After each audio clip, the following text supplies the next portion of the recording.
A segunda temporada de Ruptura já acabou e ainda assim a gente continua retornando para ela, pensando em várias teorias e debatendo o que aconteceu esse tempo inteiro dentro da Lumon. Esse é o primeiro vídeo de 2 que eu vou fazer aqui sobre Ruptura. O primeiro deles é uma crítica geral da segunda temporada e o próximo vídeo é um vídeo mais voltado para aqueles de teoria que a gente fazia semanalmente aqui no canal, onde eu vou falar de todas aquelas coisas que foram levantadas, mas nunca foram realmente elaboradas ou desenvolvidas na segunda temporada. Ou seja, esse vídeo e o próximo eles vão ter spoilers, porém esse aqui vai focar muito mais nos temas que a série apresenta, em como a narrativa foi desenvolvida e como ele desenvolve os personagens, uma crítica geral. Enquanto o próximo vídeo ele vai ser mais esmiuçado, a gente vai pegar teorias aqui e ali, coisinhas que foram mencionadas.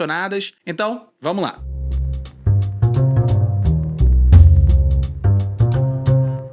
Sortudo é aquele que começou a assistir Ruptura só quando teve a segunda temporada. Porque quem assistiu a primeira teve que esperar aí 1 bilhão de anos para estrear realmente essa nova. E a gente ficou muito preocupado porque essa transição entre a primeira e a segunda teve algumas notícias meio preocupantes ali, como por exemplo o Ben Stiller e o Dan Erickson, o criador e o produtor executivo da série, debatendo coisas criativas. Então a gente ficou meio pensando que poderia ter dado muito ruim a segunda temporada. Felizmente, a segunda temporada foi muito boa, mas como esse vídeo é uma crítica, e na crítica eu tenho que falar os pontos altos, mas também os pontos baixos, eu vou dizer tudo o que eu acho que a segunda temporada fez de melhor do que a primeira, mas também algumas coisas na qual ela ficou devendo. Primeiro eu vou falar dos pontos positivos. O primeiro deles, e talvez a maior vantagem de Ruptura como uma série de forma geral, Ruptura tem provavelmente o melhor elenco de qualquer série de ficção científica atual. Isso é a maior vantagem que essa série tem. A junção de atores e atrizes que não são tão conhecidos assim, como o próprio Adam Scott, que é um ator de comédia, então quem gosta de comédia vai reconhecer ele, mas quem nunca viu, por exemplo, Parks and Recreation ou até The Good Place não vai saber quem é o cara. Maybe it would be good to keep our home life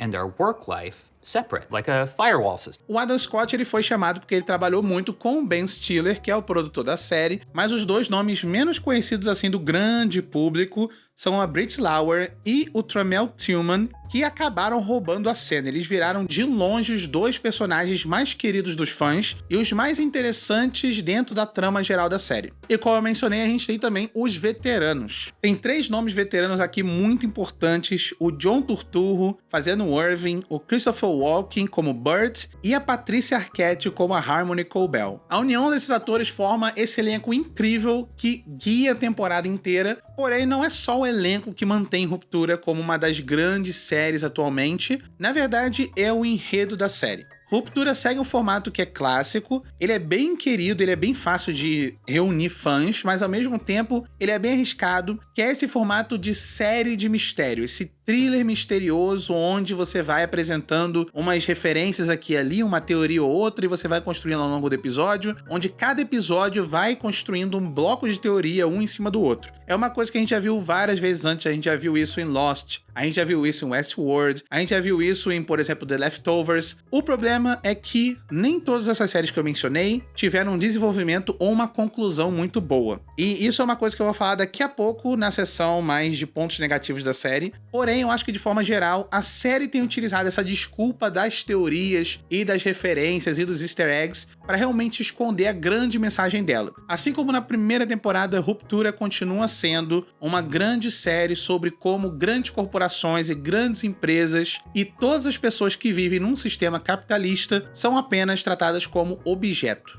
I told her I wanted out and she told me I wasn't a person. My own self told me that. Enquanto na primeira temporada você passava a maior parte do tempo trabalhando mais esses mistérios da Luma e dos corredores, e o que era cada setor, como que funcionava, quem são as pessoas no comando dessa empresa, desse trabalho que é considerado misterioso e importante, por que ele é misterioso e importante? It's important because it actually is or because you're saying it is.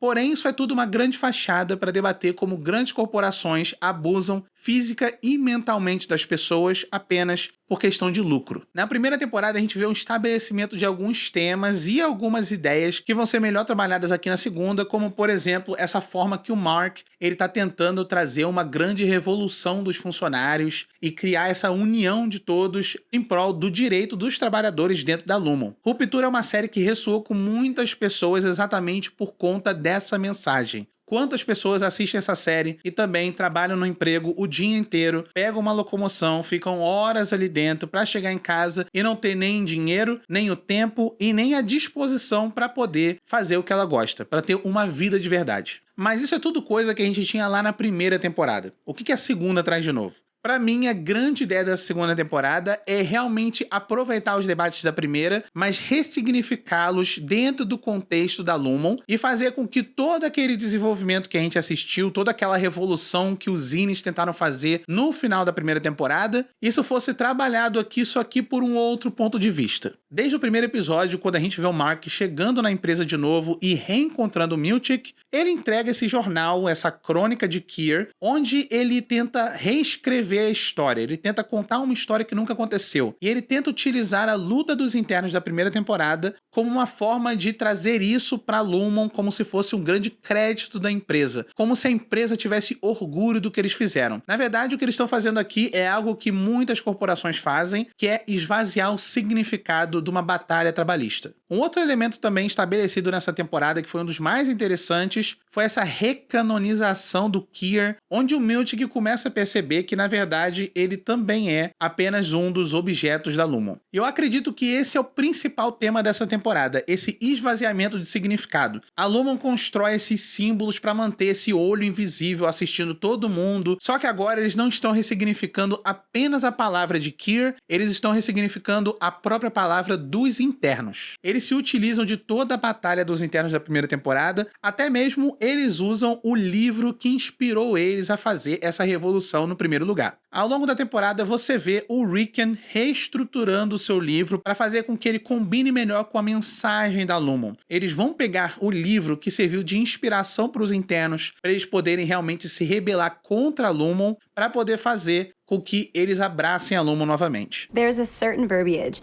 to which Innies respond more favorably. Isso é a mesma coisa que acontece em um filme que eu costumo falar bastante por aqui, mas dessa vez faz total sentido mencioná-lo. É óbvio que eu tô falando de Matrix Resurrections. Assim como assistimos a Matrix pegando toda a batalha do Neo, da Trinity e da sua equipe inteira e utilizando o poder dos personagens agora contra eles mesmos, é a mesma coisa que a Lumon faz aqui. Ela utiliza a Batalha dos Trabalhadores para poder transformar na Batalha da Lumon. Não é mais a revolta dos internos, é a revolta da Lumon, é o uprising da Lumon. They took your story, something that meant so much to people like me, and turned it into something trivial. That's what the Matrix does. It weaponizes every idea.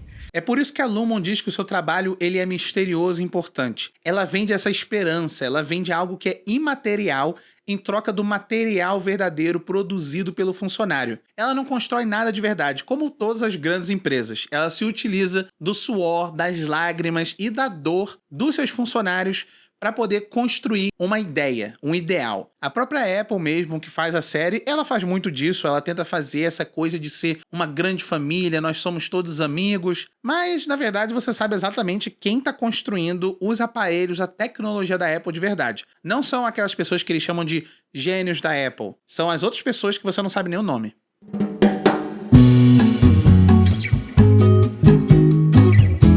Eu também tenho aqueles meus probleminhas com ruptura. Tendo visto e revisto a segunda temporada, eu tenho que dizer que ainda prefiro a primeira. Eu vejo ela como algo muito mais consistente de início ao fim. Ela tem o seu debate e a segunda temporada traz um debate novo e diferente, muito bem trabalhado. Porém, a segunda temporada tem uma coisinha ou outra ali que me deixou um pouquinho incomodado. A primeira delas é o foco. Na primeira temporada a gente tinha um grande foco no grande mistério da Lumon, o que ainda acontece aqui na segunda. Porém a segunda começou a dar muito mais atenção no mistério do Mark. E mesmo o Mark assumindo esse papel de protagonista, todo mundo tinha um papel igual e esse grande mistério da Lumon fazia com que você desse atenção igual para cada um dos personagens. Enquanto na segunda eu acho que houve uma mudança de foco, onde agora a gente tem que prestar atenção basicamente no Mark e todos os outros são apenas coadjuvantes. Antes o público passava muito tempo se perguntando o que acontecia nos corredores dessa empresa, quais são todos os departamentos, com quem a Cobell tá falando de verdade, onde é que estão essas pessoas, onde essa cidade está de verdade, enquanto na segunda a maioria dos debates envolvem o Mark. envolvem o passado dele, envolvem as intenções dele, a reintegração e tudo mais. Só que ao mesmo tempo que ele toma as rédeas da temporada, muito do arco dele foi literalmente abandonado aqui. Porque tem muita coisa que foi introduzida na primeira temporada que na segunda simplesmente não tem mais o mesmo peso. Toda a relação dele com o Piri na primeira temporada era uma coisa super importante. O Piri, ele é uma pessoa que era perseguida. Quando ele morre, você vê o peso que isso causa no Mark. E agora, na segunda, ele obviamente tem um drama muito importante envolvendo a Gemma, a mulher dele que tá presa na Lumon. Porém, o Piri, que antes era basicamente a pessoa mais importante pra ele naquele mundo, dentro do contexto da série, foi basicamente esquecida. E eu sei que o Piri, ele morre. Caiu e morreu. Morreu agora. Agorinha. Porém, antes a série tinha passado muito mais tempo desenvolvendo a família do Piri e o contexto em que ele entrou na Lumon, a importância dele. A Cobell tem aquela cena super importante na primeira temporada, onde ela recebe o chip do Piri e ela fala que aquilo ali é parte dele, como se fosse a consciência dele, alguma coisa assim. No momento que ela recebe aquele chip, o Grainer fala alguma coisa do tipo: finalmente você pode provar que estava certa, a reintegração funciona. E aí chega na segunda temporada, nada disso é mencionado, e até a reintegração é uma coisa que não tem o mesmo peso que a gente imaginava. Porque a reintegração aqui na segunda temporada é apresentada como essa coisa revolucionária que poucas pessoas podem fazer, apenas a Ray Gabi é capaz disso, mas chega um ponto da série onde a reintegração parece que foi feita, parece que foi realizada, mas depois ela não foi, não ficou muito claro. E eu não tô dizendo que eu quero que a série me entregue todas as respostas aqui e ali, porém tem algumas ideias que ela introduz e abandona, e parece muito mais que ela abandonou porque não sabia o que estava fazendo, do que ela vai trabalhar isso no futuro. Essa questão da Cobell, do Piri e da reintegração eu vou falar muito mais no meu vídeo sobre as pontas soltas de Ruptura, então fiquem atentos. E quando eu disse antes que a série focou muito mais no Mark, eu não digo que isso seja uma coisa ruim apenas pela proposta. Seria muito interessante a gente ter essa série focada no drama do Mark procurando a Gemma, o que a gente realmente teve aqui. Porém, outros arcos foram simplesmente tratados como arcos menos interessantes. O próprio dilema da Helena e da Halle, eu achei que não teve tanto peso quanto poderia ter tido. Teve aquele grande mistério se era a Halle ou a Helena o tempo todo fingindo ali naquela primeira parte da temporada, até o 4º episódio do Watchable. E eu fiquei um pouco decepcionado que a personagem da Halle / Helena, na verdade aqui não foi tão bem trabalhada que nem na primeira. Aqui ela serviu mais como um recurso narrativo para criar uma grande reviravolta. Eu não tô dizendo que a série descartou a personagem da Halle, a maior parte do drama dela envolve como a relação dela vai funcionar com o Mark, como que essa relação vai ficar depois de tudo que aconteceu, depois da ruptura. São muitos e se baseados no arco do Mark e não da própria Helena. Eles até tentam trabalhar um pouquinho melhor a relação da Helena com o pai, esse lado de fora da Helena sendo a grande chefe, conversando com a Cobell ali no estacionamento e tudo mais. Porém, nada disso é realmente novo. Isso são coisas que a gente já sabia da primeira temporada. A gente já sabia que a Helena tinha uma relação ruim com o pai. Do jeito que o pai fala com ela na primeira temporada, a gente já sabia disso. Então, de todo o elenco principal, eu acho que, infelizmente, a Halle foi a menos aproveitada. Mas não dá essa sensação de que ela foi mal aproveitada, porque a personagem ainda é muito interessante e a atriz é maravilhosa. Eu nem preciso dizer que era perfeito. Perfeito. Tudinho. Tudo, até os mínimos detalhes. Já o Dylan e o Irving, eles sim, foram muito melhor aproveitados que a Halle, mas ainda assim fica aparecendo também aquela outra coisa de que todos eles funcionam em favor do arco do Mark. O que vai acontecer com ele? Será que eles foram colocados ali apenas para ser uma desculpa e dizer que eles trabalham para dar essa ilusão de que existe um departamento inteiro pro protagonista? Ou será que na verdade eles vão ser melhor trabalhados depois? Porque tecnicamente eles fecham já o arco do Dylan e do Irving nesse final de temporada. Será que o Dylan vai voltar? Será que o Irving vai voltar? Não sabemos. E é por isso que eu mencionei no começo do vídeo que eu espero que essa série siga muito mais o formato, talvez, de uma The Leftovers do que uma Westworld ou uma Lost. E o Lost eu sei que foi uma série que não teve esse final horrível que todo mundo fala, porém Lost ficou cansativo de assistir por conta dessas repetições. E esse é o meu maior medo com Ruptura. Eu tenho medo que ele comece a repetir temas, ele comece a repetir arcos dramáticos e chegar num ponto onde ele não sabe muito bem o que fazer e vai acabar bruscamente. Sem contar que esse formato de que todo episódio tem que ter uma teoria e você tem que ficar analisando cada pedacinho ali, ele meio que atrapalha o desenvolvimento dos personagens. Tem alguns momentos ao longo dessa temporada onde personagens têm que ser ou bem estúpidos ou obrigatoriamente por conta do enredo, ou eles têm que ser irritantemente misteriosos. Duas coisas que me deram nervoso essa temporada inteira. Uma delas foi a personagem da Regabi, que além dela realmente não ter feito muita coisa, porque a reintegração, que era a grande mudança que essa personagem ia trazer, não teve essa mudança toda que pareceu, sem contar que a gente realmente ainda não sabe nada da Regabi. E ela teve muito espaço nessa temporada, e toda vez que ela conversava com as pessoas, ela conversava em forma de enigmas. When do we keep going? Maybe tonight. I'll decide later. When will he wake up? When he's ready to. Great.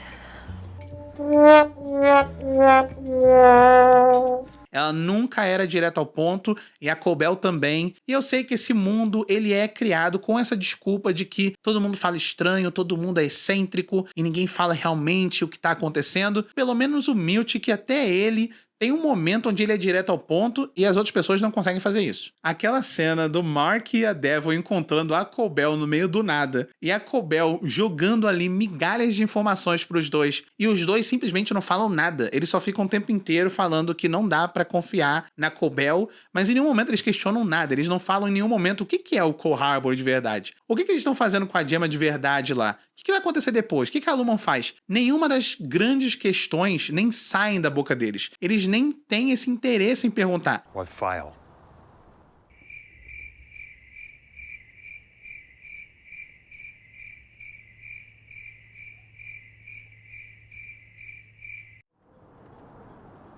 Cold Harbor. Você não soube? Não, eu não soube.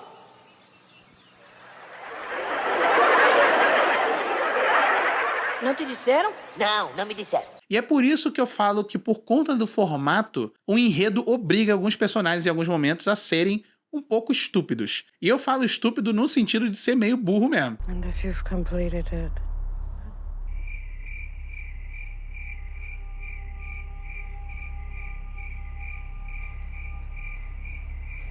Well, what?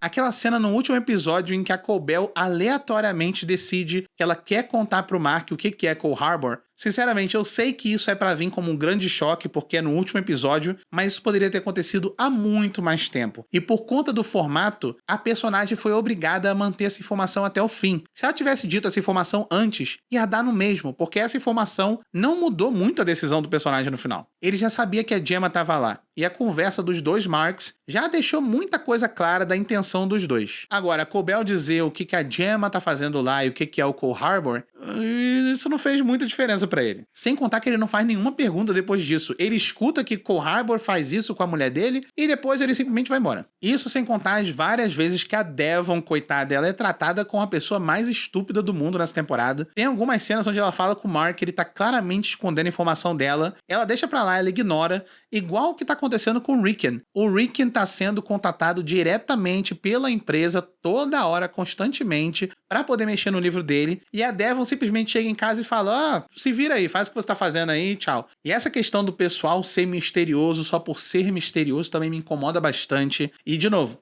é culpa do formato. E o curioso é que a série cai na sua própria armadilha, porque o 8º episódio, focado na Cobell, é um dos que eu vi mais fãs reclamando, dizendo que ele não tem propósito nenhum, ele é um filler, ele não fala nada, sendo que ele é literalmente o episódio que mais traz informação, ele mais joga informação na cara do espectador. Só que como a série sempre tratou a Cobell como essa personagem misteriosa, que não diz nada, ela é sempre silenciosa, ou ela fala uma coisa absurda pra distrair você, quando ela finalmente conta a verdade e a série tá sendo direto ao ponto, ninguém liga muito. Então eu acho que esse é o grande problema da segunda temporada de Ruptura pra mim. É eles tentarem procurar um significado onde antes não existia. É só você pegar, por exemplo, a subtrama das cabras. Na primeira temporada, o próprio criador mencionou que aquela ceninha super rápida do homem alimentando a cabrinha era só um momento rápido e cômico pra mostrar como a série era absurda e ela era surreal, e era só pra você ter essa sensação de que algo estranho tá acontecendo. Só que aí chega na segunda temporada e eles viram que eles tinham que desenvolver ainda mais o mistério, ainda mais a Lumon e os personagens, então eles começam a pegar algo que antes não tinha significado nenhum e começam a preencher com um significado.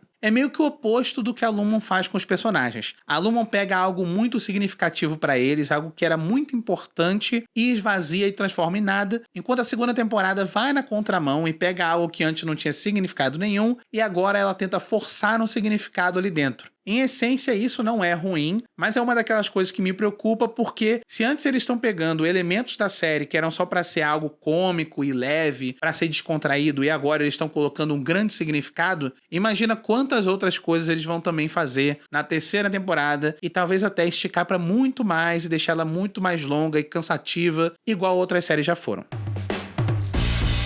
Mas tirando isso, eu acho que Ruptura ainda é uma das grandes séries de ficção científica que a gente tem hoje. Ela é uma das mais bonitas visualmente, ela consegue trabalhar a direção de arte como poucas, e o que é impressionante porque basicamente, assim, metade da temporada se passa em corredores brancos, e ainda assim, por conta da excelente direção de alguns dos episódios, você nunca acha que tá assistindo a mesma cena. É o mesmo corredor, mas você consegue reconhecer cada um dos episódios isoladamente. Isso mostra a grande força de Ruptura como uma série que tem grande identidade visual, tem personagens marcantes e um mistério que é um dos melhores que já tivemos nos últimos anos, sem contar a mensagem dele que até agora está sendo muito bem trabalhada, ainda que ela seja um pano de fundo para esse formato de série de mistério. É um debate muito importante e eu espero que Ruptura nunca o abandone.